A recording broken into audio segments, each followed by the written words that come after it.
Programa Plenitude, com Iraci Campos. Como a arte-terapia pode contribuir com o seu equilíbrio emocional através do autoconhecimento? Bem-vindo ao nosso programa Plenitude de hoje, um programa que fala sobre saúde, autoconhecimento e espiritualidade. Eu sou Iraci Campos e o nosso programa de hoje tem como convidada a arte-terapeuta, psicóloga e analista junguiana Denise Reis, para que nós possamos falar um pouquinho sobre como a psiquiatra doutora Nise da Silveira contribuiu através da arte-terapia com os seus pacientes para que eles pudessem se desenvolver, tivessem equilíbrio, bem-estar e desenvolver, sim, dentro da arte-terapia, muitas outras habilidades. Seja bem-vindo ao Plenitude, Denise. Obrigada, é um prazer novamente estar aqui, né? E hoje falando dessa pessoa que a gente ama tanto, né? Que trouxe uma contribuição absurda, né? Que mudou a psiquiatria, que abriu novos caminhos para a gente descobrir outras formas de se tratar, que não fossem tão invasivas, tão dolorosas, né? Eu diria até destruidoras, né? Como antigamente se fazia na psiquiatria.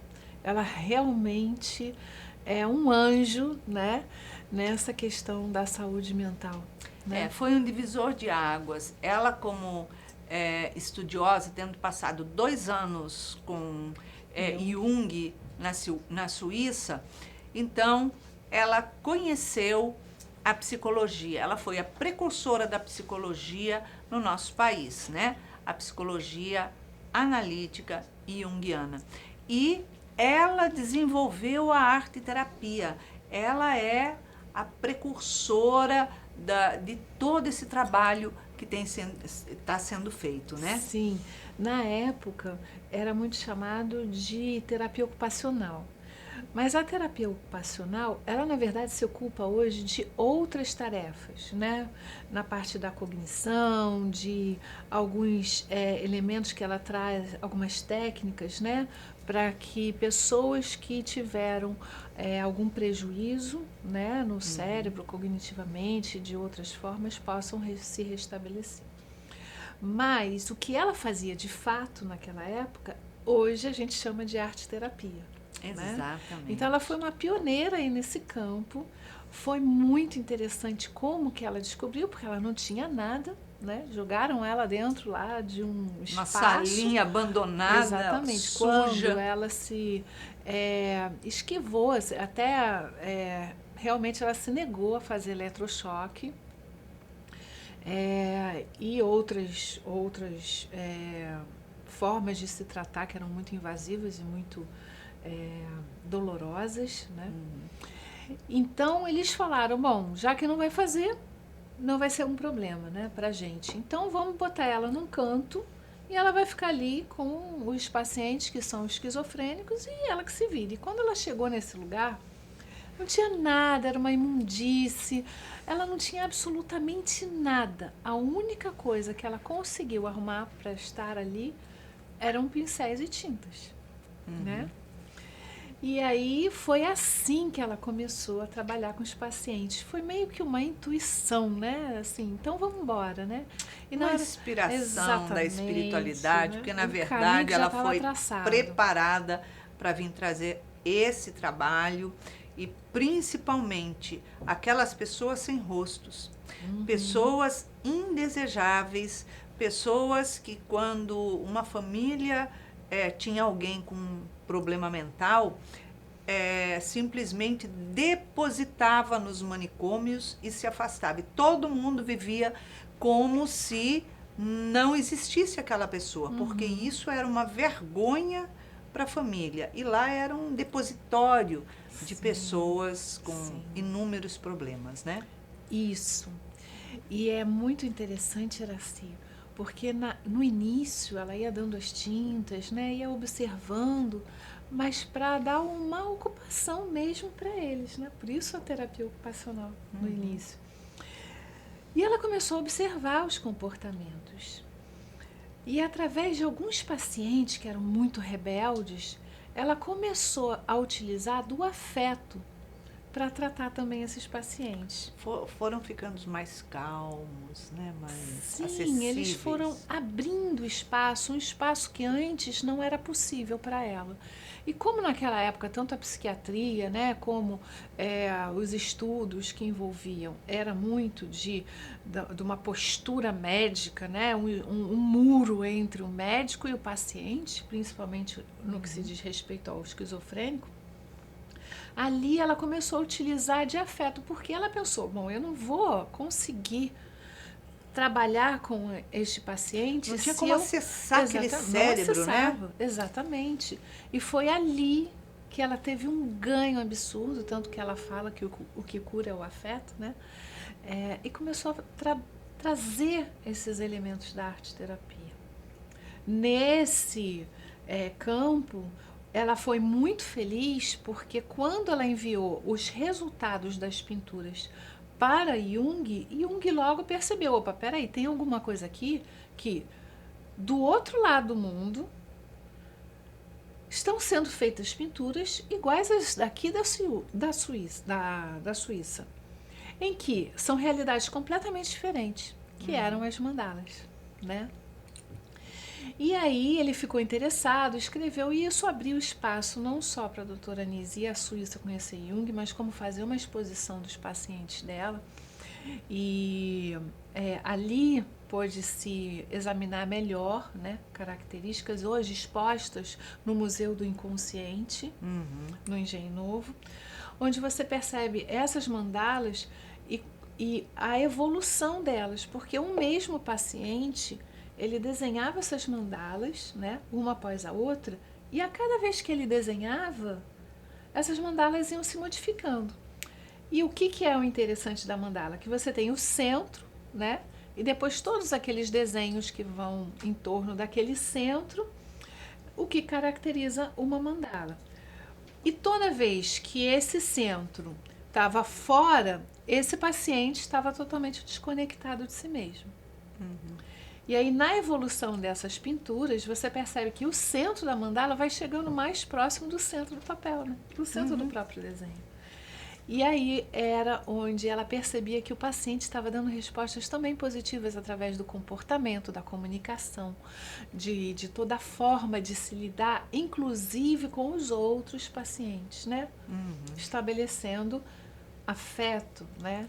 Diante das relações que tinham ali. Essa questão da arte-terapia, Iraci, é muito interessante porque a gente percebe que, na verdade, elas estão em umas camadas muito mais profundas do que a gente pode imaginar. Quando a gente fala de terapia, a fala é muito importante, mas ela não atinge tão profundamente quanto a arte. Porque o que está concentrado ali são nas camadas mais profundas do cérebro. Sim. Então, é quase que inacessível. É um inconsciente realmente profundo, quase inacessível, isso, né? E para você puxar aquilo e trazer para o consciente, para que você possa trabalhar tudo isso, para que você possa identificar qual é o conflito e onde que está ali o estupim, né? Que te tira do equilíbrio do mundo, do centro, do rumo. É só puxando ele para fora mesmo, não tem como. É, né? Através desse processo. Porque ele está ligado à parte criativa do cérebro. Ligado à parte criativa, essa parte está ligada às suas emoções. A linguagem do inconsciente são através de imagens, né? Sim. Então, imagens e símbolos. Então, através da manifestação artística, esses símbolos, essas imagens vêm à tona, né? Às vezes o paciente não sabe nem o que ele está fazendo. Às vezes nem precisa saber.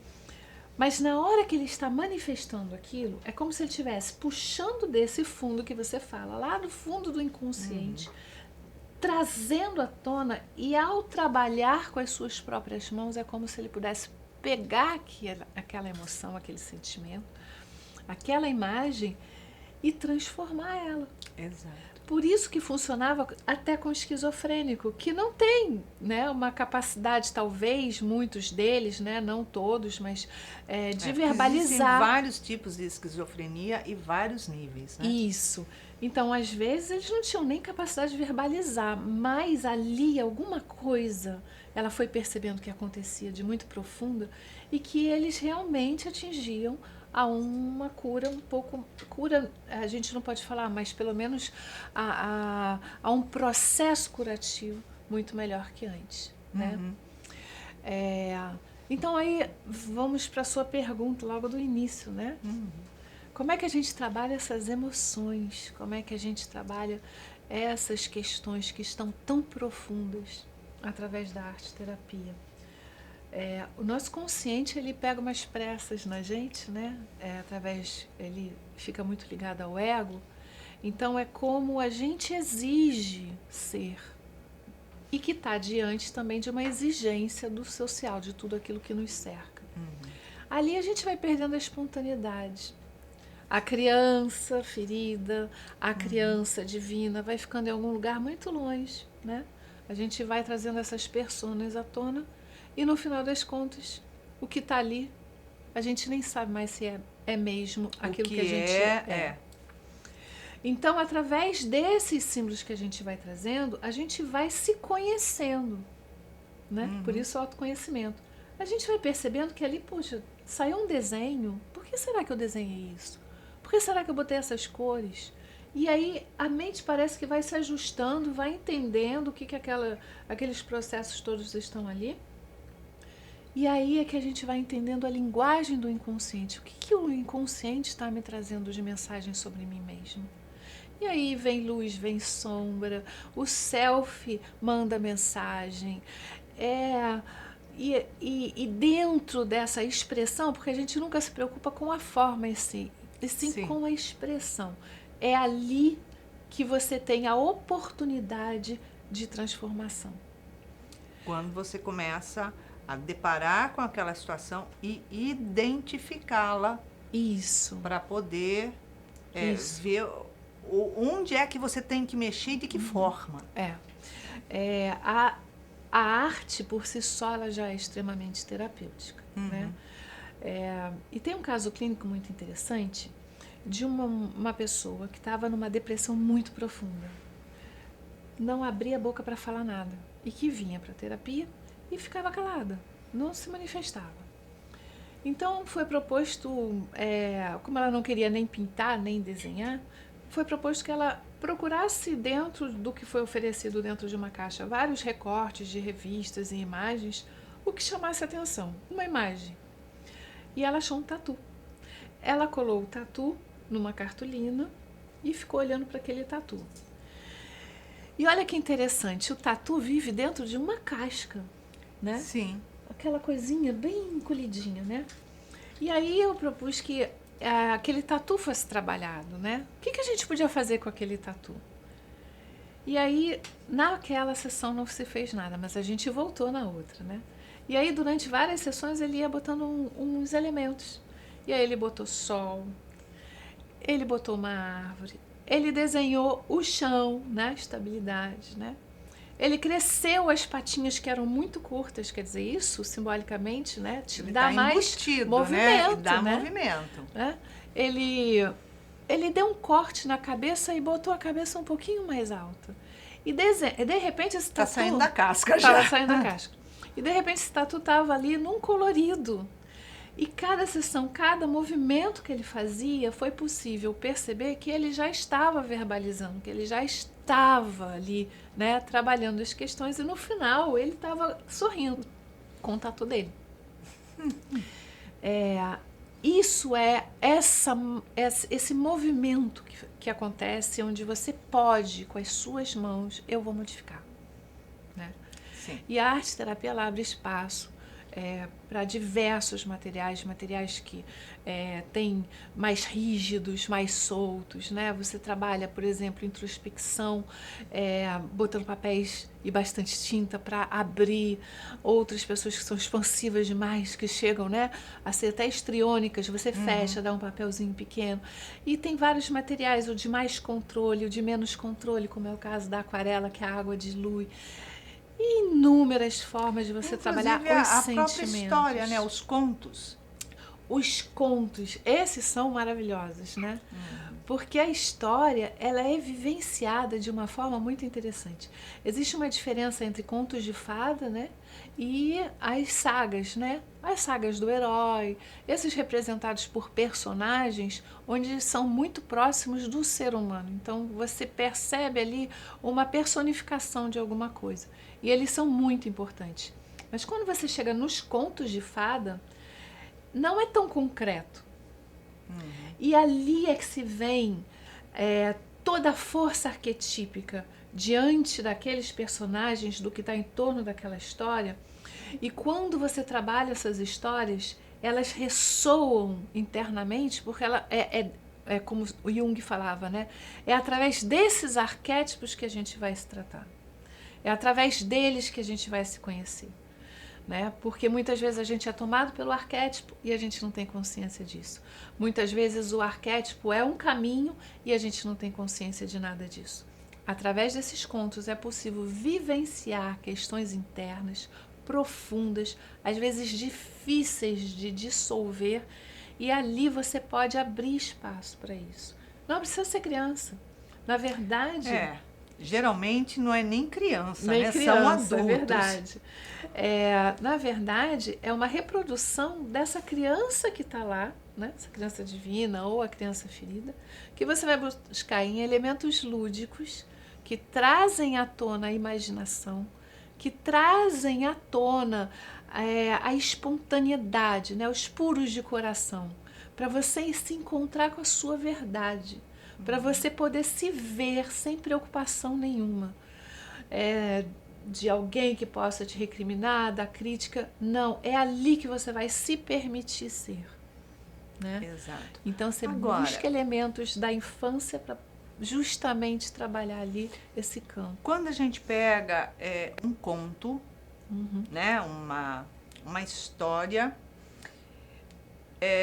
faz-se o trabalho de se adaptar esse conto, essa história, ou extrair o centro dele, se adaptar na própria vida, na condição conflituosa da pessoa. Sim, sim.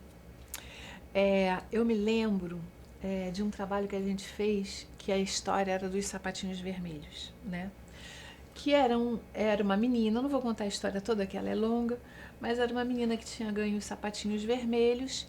Esses sapatinhos dançavam sozinhos, né? Os pezinhos bem apertados. E ela era constrangida a fazer aquilo que de repente ela nem queria mais, né? E ali você vai trabalhando questões onde a mulher vivencia muitas vezes uma posição onde não cabe mais. Aonde talvez ela esteja sendo forçada através de um brilho que foi oferecido, alguma questão. Olha que maravilha que eu estou te oferecendo.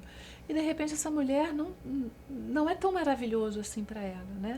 Ou até uma relação onde ela foi com o tempo se adaptando àquele relacionamento e que de repente aquilo já não cabe mais na vida dela, né? Então, através do conto, vai se mostrando o que essa menina fez para se livrar desses sapatinhos, que antes era uma coisa maravilhosa e depois estava sendo o maior transtorno, os pés sangrando e a menina ainda estava ali dançando.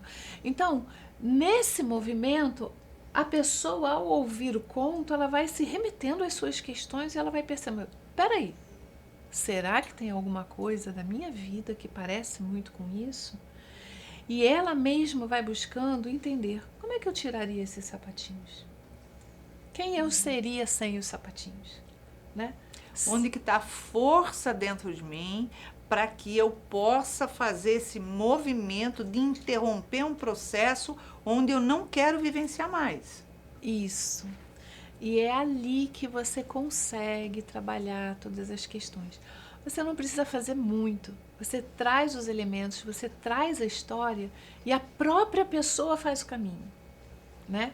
Você vai ali quase que como uma pessoa ao lado, acompanhando o processo todo, ajudando a pessoa a caminhar no seu próprio processo. Porque senão existe também o processo de projeção, né? Sim. Então, a gente tem muito cuidado com isso, para que a gente possa não sugerir algo que é nosso e não da pessoa, mas a pessoa acaba assimilando. Então, nesse trabalho, é a pessoa que vai perceber. Então, uma das perguntas que a gente faz depois do conto, né? Os contos são enormes, né? Tem várias situações dentro dos contos. Aí você pergunta, qual a parte que te chamou mais atenção? Ela vai dizer. Muitas vezes, né? Vamos dar o próprio exemplo do sapatinho. Ela não vai nem se lembrar que o sapatinho era vermelho, mas vai ter algum elemento na história que ela vai dizer, isso me incomodou. Isso eu não gostei. Exato. E geralmente é algo que ela provavelmente vivencia, provavelmente ela passou ou ainda passa pela situação e que talvez ela não tenha nem identificado. Nem né? identificado. Então, às vezes, ela não chega nem lá. E é um caminho, né? E os contos têm essa característica de trazer em nós justamente as percepções que a gente dentro da nossa vida, a gente está muito na consciência, no ego e tal, e a gente não aceita mudar, a gente não aceita sair daquilo. Dá trabalho, Dá né, trabalho, Denise? dá medo, né? Porque você... Isso aqui eu já conheço.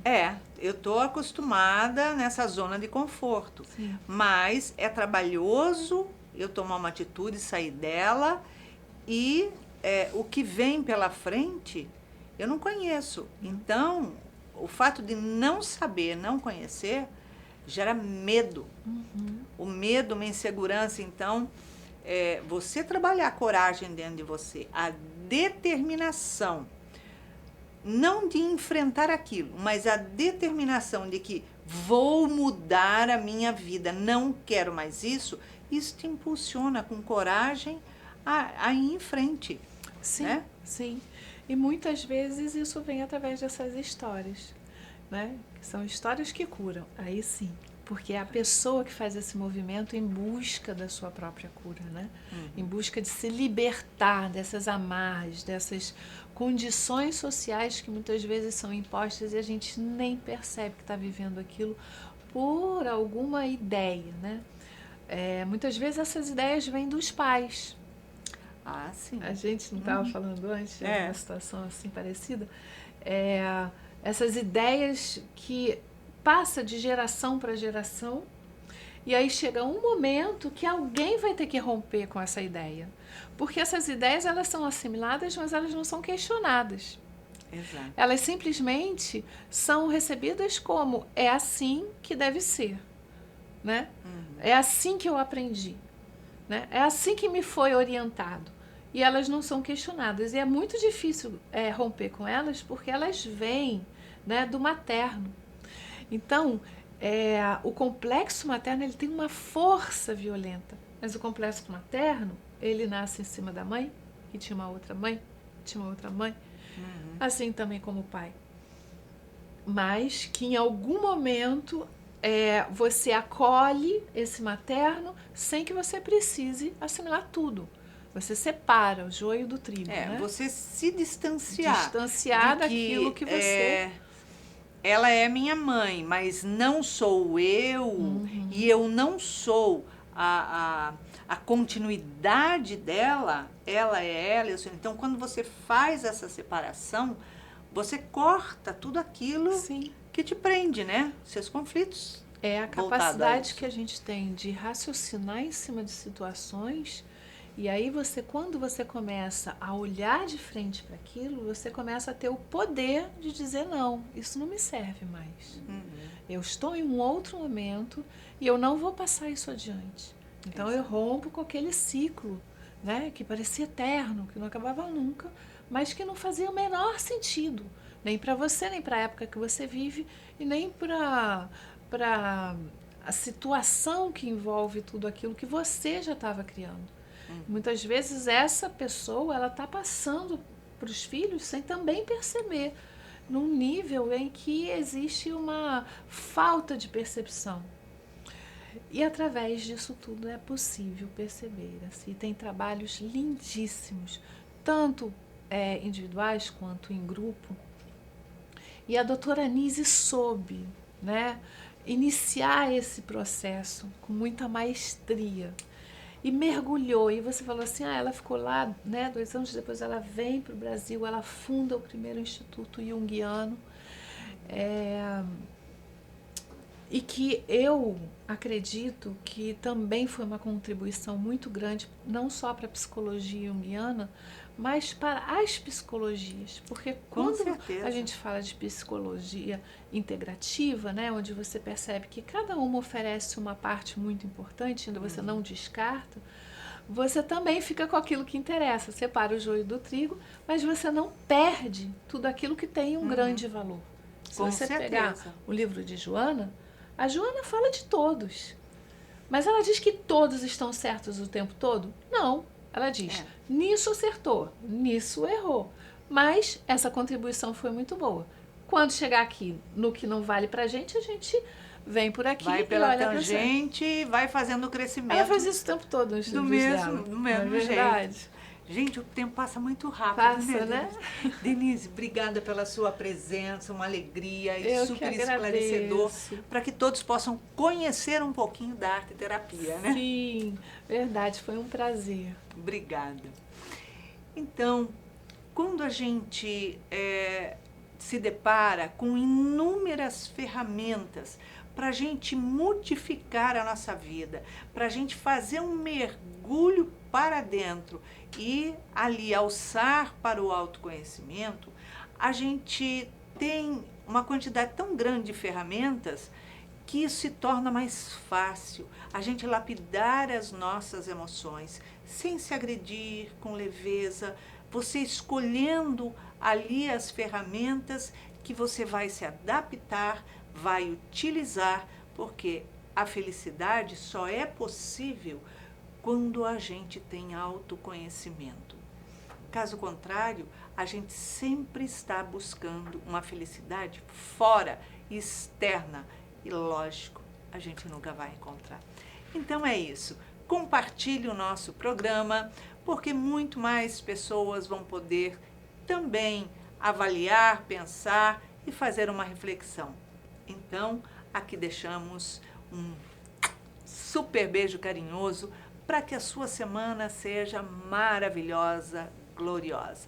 Muita paz para você e até a próxima semana.